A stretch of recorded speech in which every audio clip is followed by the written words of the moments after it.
Olhe para essa imagem. Bem aqui nós temos o espaço interestelar. É aqui onde o vácuo do espaço toma de conta entre uma estrela e outra. E é claro que as coisas aqui não estão representadas exatamente em escala. Bem aqui temos o nosso Sol.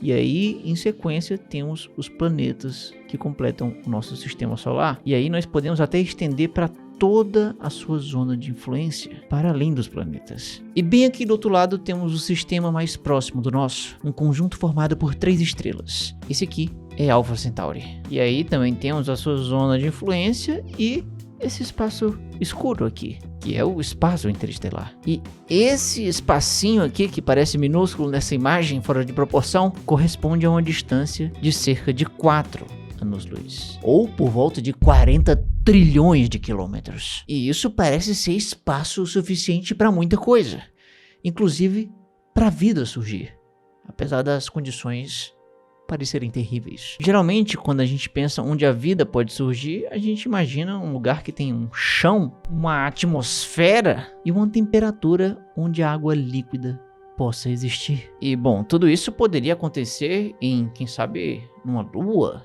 ou em um planeta, mas não no vácuo do espaço. O vácuo do espaço não possui nenhuma dessas coisas. Mas será que ainda assim é possível a vida existir por ali? Bom, a verdade é que no vácuo do espaço as temperaturas são muito baixas, próximas do zero absoluto, o que seria menos 270 graus Celsius. E com isso, é claro, nós não podemos ter água líquida. E lá no vácuo do espaço não tem atmosfera, muito menos um chão. Então assim não daria para surgir, por exemplo, uma forma de vida unicelular. E muito pior, coisas mais complexas do que isso, sei lá, tipo uma capivara. Isso é bem difícil de ser gerado no espaço. Então, pois é, eu não posso mentir para você e dizer que podem existir capivaras flutuando por aí. A verdade é que se a gente olhar para o canto certo do universo, nós podemos encontrar isso aqui. Essa é a nebulosa de Orion, a fábrica de estrelas massivas mais próxima de nós. Isso aqui está mais ou menos a uns 1450 anos-luz de distância da gente. E a nebulosa em si, ela está dessa metade para cá. E aqui nesse anel de poeira temos cerca de 1000 jovens estrelas. Porém, especificamente bem aqui, nessa parte bem luminosa, nós descobrimos algo bem interessante graças a esse carinha bem aqui. Esse aqui é o Observatório Espacial Herschel, o maior telescópio de infravermelho já lançado na sua época. E foi ele que foi responsável por apontar os seus sensores para exatamente essa região bem aqui. E aí, sabe o que aconteceu? Bom, imagine que bem aqui nós temos estrelas massivas se formando.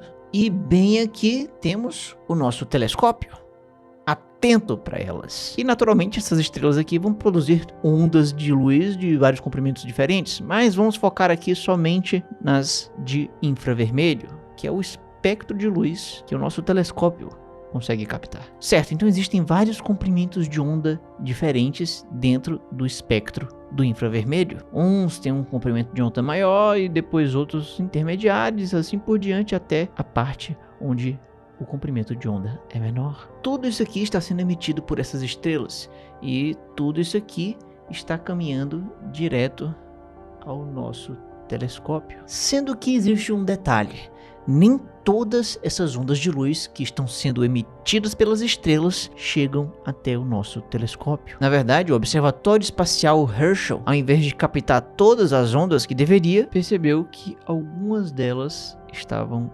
faltando. E assim, isso parece estranho, porque o que poderia ter roubado ou talvez absorvido esse padrão de ondas faltantes? Bom, a resposta é a poeira. A própria poeira da nebulosa de Orion fez isso. E o que é mais incrível é que, por causa disso, nós podemos saber do que é feito esses grãos de poeira. Cada elemento da tabela periódica possui um certo padrão único de absorção de luz. Uns absorvem mais certos comprimentos e outros comprimentos. E nós sabemos exatamente o padrão de absorção de cada elemento. Logo, então, basta olhar para o padrão de coisas faltando aqui, que foi captado pelo nosso telescópio, e perceber que, bom, se tá faltando isso aqui, então o elemento tal deve ter absorvido. Tá faltando essa outra negócio aqui, então um outro elemento deve ter absorvido, e assim por diante. Com base nessas coisas faltando, nós sabemos que elementos absorveram essas ondas por aqui, no meio dessa poeira na nebulosa de Orion. E aí o resultado é que essa poeira da nebulosa de Orion possui hidrogênio e íon de carbono. E o íon de carbono basicamente é um carbono com um elétron a menos, por isso que ele fica meio positivo. E é claro que se temos esses dois, nós íamos ter também a mistura deles, o CH+.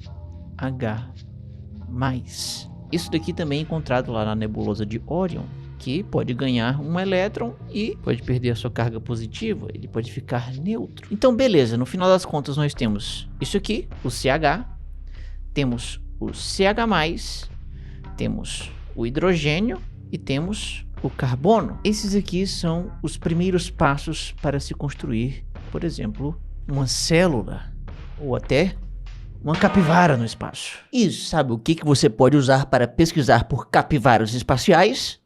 Sim, o Opera. O Opera, para quem não conhece, é um navegador de internet que dá para fazer umas coisas bem legais. O Opera integra-se com todos os principais serviços de streaming sem precisar abrir nenhuma aba, como um pop-up que você deixa onde você quiser flutuando na tela, até mesmo fora da janela do navegador. E por exemplo, quando eu preciso escrever algum roteiro numa aba e enquanto eu fico de olho numa outra aba com uma pesquisa, o recurso Split Screen é perfeito para isso. Basta arrastar uma aba para baixo e dividir a tela, é fácil. Além disso, quando eu fico com um monte de abas abertas ao mesmo tempo, às vezes acabo esquecendo aonde que estava exatamente aquela aba que eu usei agora há pouco tempo. Mas o Opera resolveu isso com o Tab Traces, que deixa um sublinhado nas últimas abas usadas. Quanto mais escura a linha, mais recente a visita. E não só isso, o Opera agrupa abas por um contexto em ilhas de abas. Assim, se você tiver muitos vídeos no YouTube abertos ao mesmo tempo, por exemplo, e abas diferentes, por exemplo, com artigos de notícia, ficam em uma outra ilha. E aí você pode recolher e expandir essas ilhas para economizar espaço. Fantástico. Mas além de útil, o Opera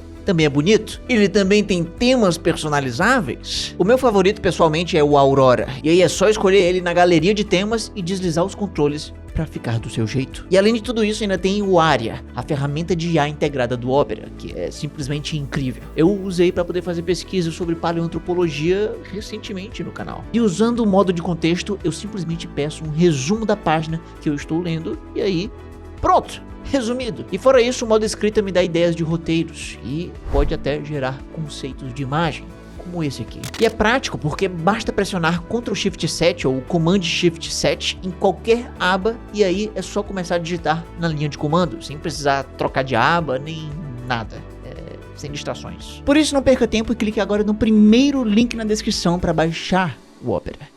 E agora vamos levantar uma ideia de que esses aqui são os blocos dos blocos de construção da vida. A vida, como conhecemos, uma célula, uma unidade básica, possui na verdade muitas moléculas grandes e complexas para conseguir manter a sua forma e fazer cópias de si mesma. A membrana celular e também o DNA no seu núcleo e diversas outras estruturas celulares e outras coisas ainda menores boiando por aqui no meio, a grande maioria de tudo isso é feito de moléculas grandes. E para você ter uma ideia, olhe só para, por exemplo, isso aqui. Isso aqui nada mais é do que uma enorme molécula. Essa aqui é a lactato desidrogenase A, uma enzima, uma proteína que é encontrada em quase todas as células vivas na Terra. E isso aqui é simplesmente essencial para a vida. E assim, não vem muito ao caso o que esse negócio faz exatamente, mas olha o tamanho desse negócio. Ela é tão grande que eu levaria várias horas para contar quantos átomos tem aqui. São mais de 16 mil átomos, sem contar os de hidrogênio. Bom, e se isso não é o suficiente, saiba que se a gente pegasse uma célula e tirasse daqui de dentro do seu núcleo todo o seu DNA e esticasse ele todinho, nós teríamos algo equivalente, uma tira de aproximadamente 2 metros. Basicamente o tamanho da porta do seu quarto. Ok, isso realmente é bem impressionante.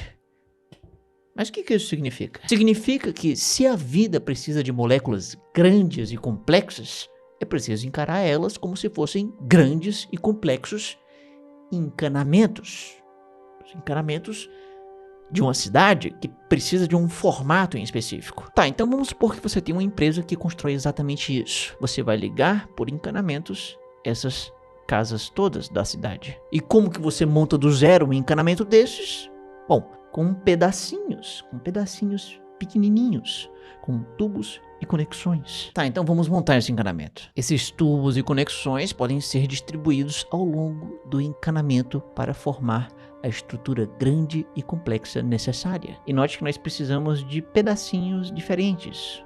Uns que são só um traço, outros que são um T, e assim eles juntos conseguem formar o que é necessário. E olha só que coisa interessante aqui. Os pedacinhos mais versáteis são aqueles que possibilitam mais ligações. Um pedacinho como esse aqui só pode fazer no máximo 2 ligações. Um pedacinho como esse aqui, 3. E nós podemos ainda imaginar um outro que faz ainda mais ligações, que faz 4 ligações. Logo, podemos dizer que esse aqui é não tão útil, esse aqui é mais ou menos útil e esse aqui é o mais útil. Com isso aqui dá para se criar várias ramificações. E nós podemos usar várias vezes essa pecinha, mesmo que ela não pareça tão necessária. Por exemplo, se nós queremos fazer um encanamento em uma cidade muito pequena, só com 2 casas, digamos, nós bem que poderíamos usar apenas os pedacinhos que fazem 2 ligações. Isso aqui parece a coisa mais simples a se fazer. Mas lembre-se que você não precisa fazer um só modelo de encanamento para uma cidade. Você precisa fazer diversos modelos para muitas cidades. São vários tipos de encanamentos que você precisa fazer. Então, com isso em mente, você tenta simplificar o máximo possível o processo de montagem e a quantidade de diferentes tubos e conexões. Então você decide comprar do seu fornecedor apenas os pedacinhos que fazem 4 ligações e praticamente mais nada. E por causa disso, na hora de fazer uma linha reta em uma cidade com apenas 2 casas, ao invés de você usar aquela boa e velha tira reta que vai simplesmente de um ponto a outro, você acaba fazendo desse outro jeito, com pedaços de 4 ligações. E eu sei, isso aqui parece mais desnecessário. E eu concordo, mas isso é melhor porque você só precisa comprar esse tipo de pedacinho que faz 4 ligações. E é ótimo, você só precisa comprar um tipo de pedacinho. Você simplifica a sua vida na hora de conseguir construir uma grande diversidade de encanamentos para outras cidades. Porque com esses pedacinhos você pode, por exemplo, construir um encanamento que pode abastecer mais casas. Ou, de repente, você pode fazer outros formatos. Isso aqui é ótimo, mas tem um detalhe. O que fazer com todas essas pontas abertas do encanamento, que não estão ligados a nenhuma casa? Bom, aí é só tacar uma ruma de tampinhas, que aí essas tampinhas, elas fazem só uma ligação. Ah, agora sim, perfeito. Tudo tampadinho. E aqui nós construímos algo mais complexo, usando apenas tampinhas, que fazem uma ligação, e pedaços de encanamento que fazem 4 ligações. Nós só temos 2 unidades básicas para construir coisas complexas. Vários tipos de coisas complexas. E bom, durante esse tempo todo nós deixamos a entender que encanamentos podem ser comparáveis a moléculas. Encanamentos grandes e complexos podem ser comparáveis às moléculas grandes e complexas necessárias para a vida. Como você pode já estar imaginando, esses pedaços de 4 ligações e essas tampas que fazem uma ligação podem ser comparados a átomos. E quais os átomos que fazem, respectivamente, 4 e uma ligação? Sim, o átomo de carbono e o átomo de hidrogênio. Então olha só, nós podemos substituir os pedaços que fazem 4 ligações por carbono e as tampinhas que fazem uma ligação pelo hidrogênio. Com isso nós criamos uma cadeia ramificada de carbono e os hidrogênios. E quando nós temos hidrogênios e carbonos dessa forma, nós temos um hidrocarboneto. Mas espera, Se a gente pegar a tabela periódica, nós podemos ver que existem outros átomos que fazem essas mesmas quantidades de ligações. Além do hidrogênio, nós temos outros elementos aqui embaixo dele que também fazem uma ligação apenas. E também, além do carbono, nós temos que esses outros átomos embaixo dele fazem 4 ligações também. Tá, então por que a vida usa especificamente o hidrogênio e o carbono para construir as suas grandes e complexas moléculas? Bom, isso acontece porque além da gente ter que se preocupar com a quantidade de ligações, nós temos que olhar para a qualidade dessas ligações. Esses átomos, em específico, possuem propriedades químicas que tornam suas ligações mais estáveis entre si e outros elementos da tabela periódica. Então isso torna o hidrogênio e o carbono, a base do hidrocarboneto, muito adequados para se fazer moléculas grandes. Porque imagina só, se você tem uma molécula bem grande e bem complexa como essa aqui, com dezenas de milhares de ligações, então você tem muitos lugares em que a molécula pode se quebrar. Ou seja, são dezenas de milhares de oportunidades para acontecer uma quebra. E basta uma dessas ligações se quebrar para que a molécula inteira perca seu formato original e a sua função. Isso seria muito trabalho para construir algo que ia durar pouquíssimo tempo. Por isso que a vida, a princípio, poderia ser feita, sei lá, por exemplo, de silício ao invés de carbono. O silício também faz 4 ligações, mas isso é difícil e improvável. As ligações do silício não são tão estáveis quanto a do carbono. E assim, nós não podemos dizer que é absolutamente impossível de existir vida baseada em silício, porque o universo, bom, ele é muito grande. Pode ser que exista algum lugar onde essas condições perfeitas para a vida baseada em silício possam ocorrer, mas até agora, além da Terra, nós não encontramos nada. Nem vida baseada em silício e nem vida baseada em carbono, nem em nenhuma lua e nem em nenhum outro planeta, e muito menos no vácuo do espaço. Pois é, a gente não encontrou no espaço a vida em si, mas encontramos algo próximo na poeira estelar. A poeira de jovens estrelas, ou aquelas ainda em formação, como o nosso Sol já foi um dia, podem conter carbono e hidrogênio presentes nessas e em outras formas. E aí imagine só que nessas formas o carbono e o hidrogênio poderiam receber muitos raios da estrela em formação, ou da jovem estrela, como foi o caso do nosso Sol uma época. E tudo isso poderia se agitar bastante, porque quando você está aquecendo algo com os raios de uma estrela, você está dando energia térmica. E o que é energia térmica? É a agitação, é quando essas moléculas começam a girar, a zanzar por aí, e assim elas ficam mais reativas, porque elas podem, por exemplo, se chocar para formar outras coisas ligeiramente mais complexas. Então o carbono e o hidrogênio, agitados pela energia térmica, fazem ligações com mais facilidade, eles se tornam mais reativos, podendo assim, então, aumentar cada vez mais a complexidade. E aí essas ligações vão se acumulando e pela obra do acaso as cadeias de hidrocarboneto vão crescendo e ficando mais complexas, assim surgindo os blocos da construção da vida lá no espaço, incluindo nesse lugar bem aqui. Esse aqui é Bennu, um asteroide do nosso sistema solar. E olha só que loucura, nós fomos capazes de enviar uma sonda, fazer com que ela entre em contato com esse enorme asteroide e assim consiga, através de um bracinho robótico, retirar uma amostra. E nós trouxemos essa amostra de volta para a Terra. E sabe o que nós achamos? Simplesmente dos 20 aminoácidos que a vida na Terra usa para construir as suas complexas proteínas, nós encontramos 9 em Bennu. Então, veja bem, nós temos a confirmação de que em um único asteroide, por aí vagando pelo espaço, tem sozinho quase metade do que é necessário para se construir qualquer proteína complexa de seres vivos, incluindo essa aqui.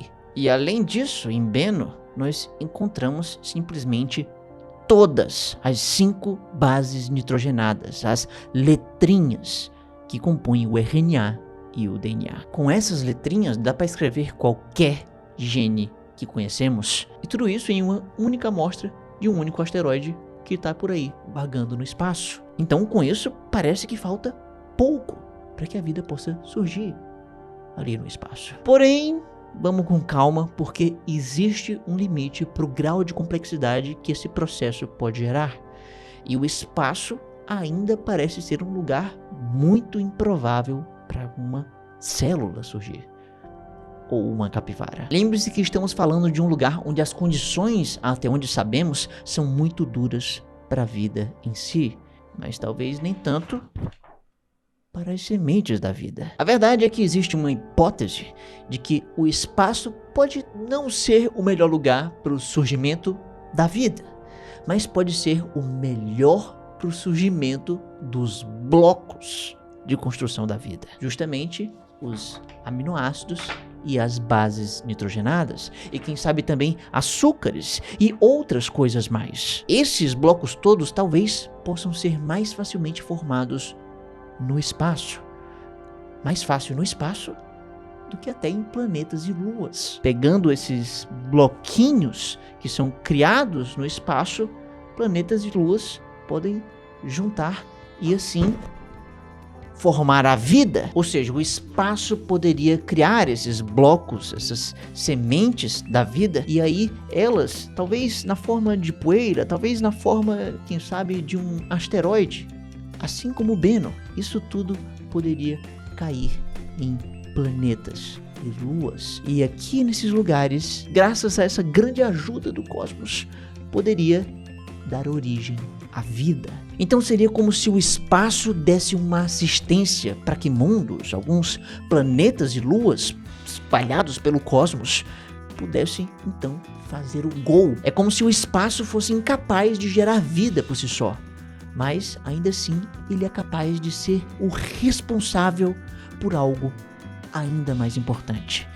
Ele é responsável por espalhar as sementes da vida pelos mundos. E a maioria desses mundos pode não gerar vida, mas por obra do acaso e dos grandes números, eventualmente essas sementes vão cair e encontrar o lugar certo.